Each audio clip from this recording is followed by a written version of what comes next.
lidos do mês de agosto. Então bora pro nosso vídeo mensal aí de lidos do mês. É um vídeo que eu sempre gosto muito de fazer, que é vir comentar as minhas leituras aqui com vocês, então eu tô bem ansiosa já pra falar sobre os meus lidos. Mas esse mês eu meio que dei uma fracassada como leitora e criadora de conteúdo, porque eu não li muita coisa. Tanto que eu realmente li menos, mas é porque eu fiquei lendo um tijolo o mês inteiro. Eu fiquei um mês lendo um livro e finalmente eu terminei, então dá pra trazer aí pra vocês aí minhas opiniões sobre esse livro. Mas bora lá, vamos começar falando. Antes disso, eu vou pedir pra você se inscrever no canal, deixar aquele like que sempre ajuda. Se você não é inscrito no canal, se inscreve, por favor. Eu vejo as métricas e sei que muita gente que não é inscrito assiste os meus vídeos, então, por favor, já se inscreve no canal. Também vou dizer pra você que caso você queira participar do Clube do Livro, o link tá aqui embaixo do Catarse, você pode apoiar o canal a partir de R$8 e fazer parte do Clube do Livro. Se você quiser comprar alguma coisa na Amazon, já compra usando o meu link. O link sempre tá aqui embaixo, ajuda muito o canal. Então, é isso aí. Me segue no Instagram, por favor, lá a gente conversa bastante também sobre leituras. Então, bora falar sobre os meus lidos do mês. Esse mês foi um mês, assim, bem complicado, porque tava muito corrido, gente. O que tá acontecendo, sabe? A vida adulta, ela tá atrapalhando a minha vida de leitora. Isso tá sendo um problema muito sério. Eu vou ter que fazer ou um ou outro. E, no caso, eu prefiro ler. Então, eu não sei o que eu vou fazer em relação aos meus compromissos da vida. Mas bora falar sobre os meus lidos. O primeiro livro que eu li esse mês foi esse aqui, Reinventando Denise. Eu comprei ele numa das promoções da Amazon. Ele tava tipo 16, 17 reais. E assim, eu comprei ele porque, não sei, eu bati o olho na capa, eu pensei, ele é parecido com o Auto da Compadecida. Eu falei isso pra vocês aqui já várias vezes quando eu mostrei esse livro. Mas eu sei lá, eu não sei porque alguma coisa na capa me fez achar que era alguma coisa relacionada ao Auto da Compadecida, e daí eu resolvi comprar. E esse é um livro nacional, e assim, eu tava muito animada pra ler esse livro, porque ele é muito lindo. Ele é todo ilustrado, as ilustrações são todas feitas pelo autor, então eu tava realmente bem animada pra ler, porque eu achei ele muito bonito, de verdade. Cada capítulo tem uma ilustração, e ele conta a história de 3 amigos, que é a Denise, a Bianca e o Lúcio. E eles não se viam há bastante tempo, porque a Denise deu um sumiço na vida dos amigos, ela simplesmente se mandou, não avisou ninguém pra onde ela ia, o que ela ia fazer, ela sumiu. E aí ela volta pro casamento da Bianca, e aí acontecem umas coisas aí, né, no meio do caminho, não vou falar pra não dar spoiler. E a Denise, ela é toda, tipo, zen, ela tem um Instagram, um blog, alguma coisa assim, pra ficar falando sobre meditação e coisas de sonhos e tal. E eu tava muito ansiosa, de verdade, pra ler esse livro. Eu pensei, ai, vai ser incrível. E eu não gosto, quando eu não gosto de livro nacional, eu gosto muito de gostar de livros nacionais, mas esse aqui me decepcionou um pouquinho. Tanto que eu dei nota, tipo, acho que 3 pra ele. Deixa eu conferir. Eu dei nota 3 pra ele. Não foi, assim, uma grande decepção, mas foi um pouquinho, porque eu achei todos os personagens muito chatos. Foi um suplício. Suplício é uma palavra, né? E significa isso que eu tô falando, né? Foi, tipo, muito difícil eu ter que lidar com a Denise. Que personagemzinha mais... Se é que, assim, ó, ela é muito uma pessoa ruim. O que ela fez com os amigos? E daí o Lúcio é um amargurado e a Bianca é uma songamonga. Tipo, tanto faz como não faz pra ela. O Lúcio é muito amargurado o tempo todo sendo chato. E aí a Denise sendo também inconveniente em várias situações. Então, que triozinho, de verdade. Eu me irritei muito com os personagens desse livro. Só que o livro é lindo. Aí temos um conflito de interesses, mas os personagens são bem detestáveis, tá? Então, nota 3. Não foi uma leitura... Foi uma leitura curta, né? Não foi uma leitura, é muito arrastado, é muito chato. Não. Assim, a história, a escrita do autor é muito boa, mas eu realmente não consegui gostar dos personagens. E daí, fiquei nesse ponto aí. E o próximo livro que eu li, gente, foi O Sol é para Todos. Esse é um livro que me deixa muito feliz. É um 5 estrelas, eu amo esse livro. Eu já conheci a história porque eu já tinha lido a HQ dele, que eu comprei ano passado na Feira do Livro. E aí, esse ano, na Feira do Livro, eu consegui comprar esse. Então, eu já conhecia a história, eu já tinha lido, eu sei do que se trata. E foi uma alegria ler esse livro no contexto geral. Porque a HQ, ela é adaptada. Então, ler o texto na íntegra me deixou muito feliz. Só que ao mesmo tempo, eu odeio esse livro. Tipo, eu odeio. Eu vou trazer mais perto aqui o microfone pra falar que eu odeio esse livro. Porque o tema dele é muito ruim.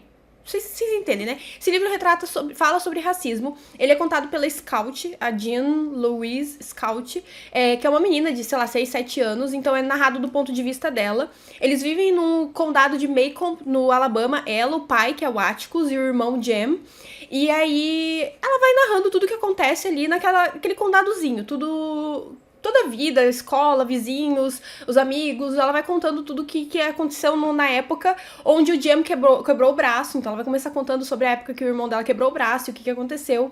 E o Atticus, ele é um advogado, e essa história se passa, sei lá, na década de 30, no Alabama, numa situação extremamente racista. E aí, o Atticus, ele está sendo menosprezado, criticado, porque ele, como advogado, vai defender um preto que foi acusado de... Eu não sei se eu posso falar essas palavras no YouTube, né? Mas ele foi acusado de violentar uma mulher. E aí, o Atticus, ele pega o caso pra defender. E aí, vai narrando tudo o que vai acontecendo e todas essas críticas que tanto ele quanto os filhos vão sofrendo por preconceito dos vizinhos, tudo pelo fato do pai defender o acusado ali. E tudo isso me irrita muito, entendeu? Então é um livro que eu odeio pela temática. Mas o livro é excelente. Só que aí a gente tem um problema, né? Porque o meu amigo Diego, ele veio me falar que não era pra eu ler o Vá e não sei o que lá, um Vigie, vai e coloca um Vigie, que é o outro livro da autora, porque diz que ele contradiz tudo o que ela construiu nessa história. Alguém que já leu esse livro do Vigia. É isso, é Vigia, né? Vai e coloca um Vigia, alguma coisa assim. O que acontece nesse livro? Eu não sei se eu quero saber, não sei se eu quero ler, mas enfim, esse aqui vale muito a pena, eu adoro essa história, é maravilhoso, mas eu odeio ele. Vocês entendem, né? Vocês entendem. Tem como você amar o livro e odiar ele ao mesmo tempo? Eu sei que vocês me entendem, então por isso que eu tô tranquila em falar isso aqui pra vocês. Aí o próximo livro que eu li foi este aqui, A Garota Mais Solitária do Universo. E esse livro, ele ao mesmo tempo que ele é muito legal, ele é muito estranho. Eu dei nota 3 pra ele também. A leitura até que foi uma leitura agradável. O começo dele foi, assim, impressionante, porque eu não queria largar. Até eu chegar, tipo, na metade, 60% do livro, mais ou menos, eu não parei de ler. Porque ele conta a história de uma menina, a comandante Romy Silvers. Acho que é Romy Silvers. Ela é uma menina que nasceu no espaço. Basicamente, os pais dela eram astronautas, eles foram designados pela NASA pra ir povoar a Terra 2. Era um outro planeta que eles encontraram no universo e que teria capacidade parecida com a Terra de sobrevivência, então eles mandam um grupo de astronautas numa nave pra fazer a povoação da Terra 2. E aí, assim, ele é todo nerd, cheio de coisas. Se todas as informações que estão aqui são verídicas, eu não sei. Eu usei todo o meu conhecimento adquirido de The Big Bang Theory pra tentar entender sobre velocidade da luz, e espaço, e viagem no universo, e sei lá. Mas eu não sei se o que tá aqui pode acontecer, vocês entendem, né? Porque eu sou burra nesse sentido. Mas acontece um acidente onde os astronautas todos morrem. E aí a Romy fica sozinha dentro da nave. Basicamente, ela é uma criança que nasceu dentro da nave, tá? A mãe engravidou estando no espaço. Então, ela fica sozinha nessa nave e ela tá, tipo, vagando. Tá tudo direcionado pra ela chegar à Terra quando ela tivesse muitos anos, sei lá, uns 20 e poucos anos, e ela nasceu no espaço, então, porque o tempo demora, enfim. Aí, do nada, ela recebe uma mensagem da NASA de que uma outra nave vai se juntar a ela, e aí ela começa a conversar com o comandante dessa nave. Só que assim, todas as mensagens demoram um tempão pra chegar, porque tem a velocidade da luz. Então, tipo, ele manda a mensagem em 2065 e tá programado pra ela receber em 2067, uma parada assim. Então, tipo, eles vão se comunicando na medida do possível, e ela vai se apaixonando por essa pessoa, esse carinha que ela cria na cabeça dela. Então, ela não conhece, né, mas ela, pelas mensagens, ela se apaixona por ele. E aí você fica esperando por todo esse romance dela conhecer o carinha e paz. E daí o final, tipo, é totalmente diferente do que tu espera. É muito louco. Então, pra não dar spoiler, assim, você espera um romance, você não vai receber romance nesse livro. Ele é fofinho, uma capa bonitinha, a garota mais solitária do universo, aqui fala, será que é possível se apaixonar por alguém que você nunca conheceu? Aí você fica pensando, romance fofinho. Não é romance. E aí eu me surpreendi. E aí, assim, a leitura até metade ali, assim, tipo, eu não conseguia parar de ler, então eu pensei, nossa, que livro bom. Só que aí depois ele fica meio arrastado, fica um pouco chato.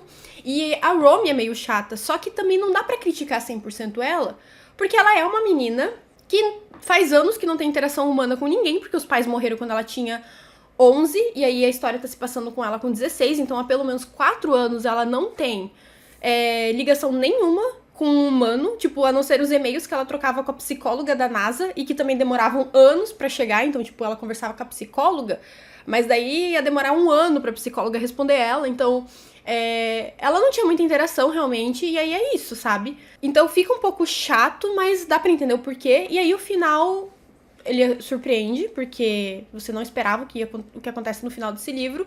Só que eu senti um pouco que faltou. Porque, por exemplo, chega o final, mas não fala como é a chegada da Terra 2 e tudo que acontece lá. Essas coisas assim. Então eu achei que faltou um pouquinho. Eu não vou falar muito pra não dar spoiler, vai que alguém quer ler. Mas é um livro legal, assim, pra passar o tempo, mas não é excelente, maravilhoso. Aí, eu li um conto que eu peguei no Exploda Seu Kindle. Eu tava muito animada pra começar a ler os livros do Exploda Seu Kindle, então eu peguei um conto pra iniciar aí os livros. Eu já peguei no ano passado vários livros. Eu gosto muito de pegar e ler livros de autores independentes, pra dar essa força pra galera também. E tem muito autor independente bom, então tem muito conteúdo bom do Exploda Seu Kindle e livros gratuitos desses autores, enfim. E eu quero até começar, assim, tipo, sei lá, um quadro, alguma coisa de lendo só nacionais do que eu peguei no Exploda Seu Kindle, pra divulgar essa galera também, porque tem um conteúdo muito, muito massa. E aí eu li esse aqui, Alice e o Vestido de Noiva Quase Assombrado. E que conto gostoso, cara, sério. Eu dei muita risada, tipo, muita risada mesmo. Eu fiquei impressionado o quanto eu ficava, tipo... desse jeito, que nem uma idiota. Basicamente, ele conta a história da Alice, que ela compra um vestido de noiva num brechó. É um vestido bem antigo, e ela paga, tipo, super barato por esse vestido de noiva. Só que, tipo, ela tá noiva? Ela não tá noiva. Inclusive, a namorada dela, que é a Marcela, elas nem conversam muito sobre casamento, ela nem sabe como que a Marcela ia se sentir se visse que ela comprou um vestido de noiva, porque elas não conversam sobre o assunto. Só que aí, do nada, ela tá lá provando o vestido, e aí ela escuta alguém falando com ela, e quando ela olha, é um fantasma da menina que tinha usado esse vestido e que morreu. E aí o vestido veio com o fantasma da menina. E aí o fantasma pede pra Alice fazer uma coisa por ela. E aí ela tem que fazer isso pra, tipo, tentar se livrar da assombração. Basicamente é isso. Daí ela entra numa aventura aí com o fantasma do vestido de noiva. E é muito divertido. A fantasma é muito engraçada. Eu adorei ela. Ela é muito engraçada mesmo. Então, eu gostei muito de ler esse livro. Eu dei nota 4 pra ele. Eu só achei que faltou. É isso que eu fico indignada com alguns autores nacionais. Vocês escrevem contos muito bons. Vocês já pararam pra pensar que se os contos são bons, os livros seriam melhores ainda? Escrevam os contos bons de vocês em versão estendida, a versão que não foi pro cinema, a versão que você consegue só se você comprar o DVD Blu-ray, tá? Eu quero mais. Eu fico sentindo falta de um pouquinho de mais. Vocês entendem? Então, por isso que eu não dei nota 5. É a minha indignação de que o livro era muito curto. Preferia que fosse um livro maior. Pelo menos aí umas 180 páginas. Vamos lá, vamos colaborar com a minha cabeça de fanfic. Porque daí eu fiquei imaginando o que vai acontecer. Só que daí eu tenho que me dar o trabalho de imaginar. E aí eu não gosto de pensar. Então é isso. E aí, por fim, o livro que me fez ficar o mês inteiro lendo. Que foi Ana Karenina. Eu finalmente li esse livro. E eu não vou falar muito as minhas opiniões sobre ele aqui, porque eu quero gravar um vídeo só sobre ele. Só que assim, é um calhamaço, né? Pelo amor de Deus, tem mais de 800 páginas. Então eu preciso primeiro agora pegar as minhas anotações que eu fiz lendo, separar todos os tópicos que eu sublinhei pra poder ver o que eu vou falar sobre. Mas eu vou dar um spoiler do que eu achei do livro, tá? Eu adorei. É um 5 estrelas. Só que com ressalvas, tá? Eu tenho as minhas ressalvas. Ele é um 5 estrelas por tudo que ele representa, pela qualidade dele, mas ele é chato. E eu só vou dizer isso. E eu vou falar mais sobre no vídeo que eu vou gravar sobre Ana Karenina. Se der, eu gravo amanhã, nos próximos dias, pra postar pra vocês o quanto antes. Mas ele é chato. Bem chato. Em alguns pontos, tá? Eu vou falar bem detalhadinho no vídeo. Mas, basicamente, a Ana é chata. Eu entendo porque ela é chata e eu falarei sobre isso. Mas ela é chata. Os trechos dela... não gostei de ler. Assim, eu li na edição da Editora 34, então eu sei que os nomes são diferentes da edição da Companhia das Letras, então quem leu pela Companhia das Letras vai estranhar talvez os nomes, mas eu vou falar os nomes dos personagens conforme tá na minha edição, vocês entendem, né? Mas o Liovin é na minha versão, ele é muito bom, ótimo personagem, adoro ele, adorei ele, simplesmente incrível. Porém, quando fica falando de agricultura, ai, sabe... assim, com perdão da palavra, mas o que eu me interesso com a agricultura da Europa, especialmente da Rússia? Eu entendo que ele estava questionando, principalmente a questão dos trabalhadores e tudo isso tem um impacto na sociedade, não sei o que lá, mas não deixa de ser chato. Vocês entendem o ponto? Não é porque uma coisa é chata que ela não é boa. A gente sabe diferenciar. Tem muita coisa que, assim, é muito chato de ler. Por exemplo, alguns livros do Machado de Assis, por serem muito descritivos, eu considero chatos de ler. ao mesmo tempo eu sei a grandiosidade, a obra-prima que eles são, porque eu consigo diferenciar as coisas. É nesse nível. Então, quando ele fica falando de agricultura, ai, deu uma preguiça, assim, foi difícil passar por essa parte, mas eu passei. Aí o coitado do corno, marido da Ana Karenina, chato também, fica divagando sobre umas coisas. E aí, assim, uma coisa que eu peguei muito nessa leitura e eu percebi só lá pela metade do livro, tá? Eu não tinha me tocado, eu só tava pensando, nossa, por que eu não tô entendendo essa parte do livro? Por que eu sou tão burra? Eu não tava conseguindo entender. Aí eu percebi que a gente tava lidando com um livro escrito com fluxo de consciência. E assim, isso me pegou muito quando eu li Mrs. Dalloway também. O fluxo de consciência é uma coisa que eu não entendo muito bem. Então eu leio, mas eu fico um pouco perdida. Eu gosto, mas eu fico um pouco perdida, me dá uma confusão mental. Mas quando eu percebi que o livro tava tendo assim esse fluxo de consciência, deu, tá. Beleza, então eu consegui me situar um pouquinho melhor na leitura e daí andou um pouquinho mais. Então eu vou falar sobre esse livro quando eu gravar falando só sobre ele. Agora eu preciso sentar com calma e separar tópico por tópico, porque ele é extenso pra caramba. Então eu vou fazer isso, daí eu vou falar com vocês sobre tudo que eu achei do livro. Mas é um livro muito bom, eu recomendo a leitura. Ele é muito bem escrito, muito. É um livro que, apesar da idade, né, porque é um livro bem antigo, ele tem muita coisa atual. Muita coisa a gente consegue encaixar na atualidade, então isso é o que eu mais gosto nesse tipo de livro, porque por mais que eles são antigos, independente da época que você vai ler, você vai conseguir trazer isso pra sua realidade, eu adoro isso nos livros, então valeu muito a pena. Eu só realmente penei pra ler em vários trechos porque eu achei chato, mas isso é um segredo entre nós, tá? Vocês não contem pra ninguém. E é isso, eu espero que vocês tenham gostado do vídeo. Comentem aqui embaixo as leituras de vocês também, porque eu sempre gosto de saber tudo que vocês estão lendo. E me conta aqui se vocês também leram algum desses livros que eu falei que foram os meus. E aí vamos trocar ideia. E é isso, um beijão, tchau!